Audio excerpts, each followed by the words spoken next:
এখনই পাঠালাম। ভালো আছো সবাই? সবাই ভালো আছি। দিদি তুমি কেমন আছো? দারুণ, অপূর্ব, ভাবা যাচ্ছে না এত ভালো আছি। আমি এখানে দাঁড়িয়ে আছি, মানে ভাবছি কোথায় স্বপ্নের দেশে যেন চলে গেছি। স্বপ্নের দেশে? কেন? দিদিকে দেখে। চিমটি কেটে নাও হাতে, এরকম করে লাগছে তো। যাবো ওখানে। কোথায় যাবে? চিমটি কাটতে। আমাকে না,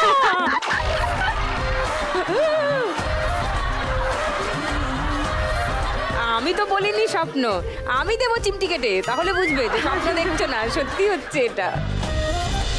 সকলের সঙ্গে আলাপ করি একটু ছোট করে। শুভ্রা দিদি, আমি শুভ্রা, বোলপুর শান্তিনিকেতন থেকে। কি করো শুভ্রা? আমি একটা ছোট কাপড়ের ব্যবসা করি। ওখানেই শান্তিনিকেতনে? শান্তিনিকেতনে, কঙ্কালীতলায়।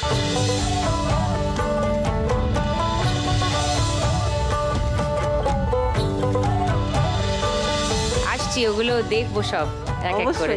তোমার বাড়িতে কে কে আছেন? বাড়িতে আমি, আমার হাজবেন্ড, আমার শাশুড়ি মা, আরো দুজনা থাকার কথা ছিল, তা আমার ভাগ্যদোষে তারা নেই আমার সাথে। কোথায় গেছে? আমার দুটো বেবি ছিল, একটা বেবি 5 মাসেই মিসক্যারেজ হয়ে যায়, যখন পড়বে না মোর পায়ের, আর একটা বেবি হওয়ার 4 দিনের মাথায় মারা যায়। আমি বাইব না, হার্ট ব্লক ছিল। তারার পানে চেয়ে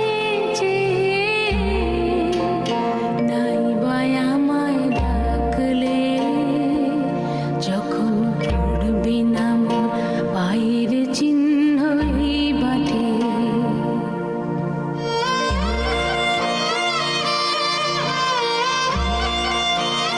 ভাগ্য দোষ বলো না, কিছু জিনিস তো আমাদের হাতে থাকে না, তাই না শুভ্রা? তখন এমনি করে বাজবে বাঁশি এই নাটে। সেটা ঠিক, কিন্তু আমার তো মনে হচ্ছে আমার ভাগ্য দোষ। নাই বাই আমায় ডাকলে, যখন কারোরই দোষ নয়, ইট ওয়াজ অ্যান অ্যাক্সিডেন্ট। চিহ্ন এই বাটে। আমি শুনবো তোমার কথা, আসছি। আমি বাকিদের সঙ্গে একটু আলাপ করে নিই। মামনি। নমস্কার দিদি, আমি দক্ষিণ 24 পরগনা থেকে, মন্দির বাজার থেকে আসছি। মন্দির বাজার, হ্যাঁ, আচ্ছা। আমার স্বামীর সাথে আমি ডাবের ব্যবসা করি।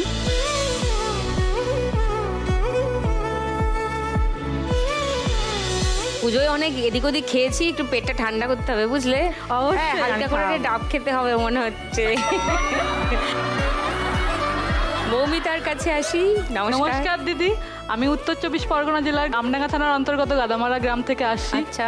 আমার এটা মূলত আমাদের ফ্যামিলি বিজনেস। আমার শ্বশুর মশাই হাজবেন্ডের এটা ব্যবসা।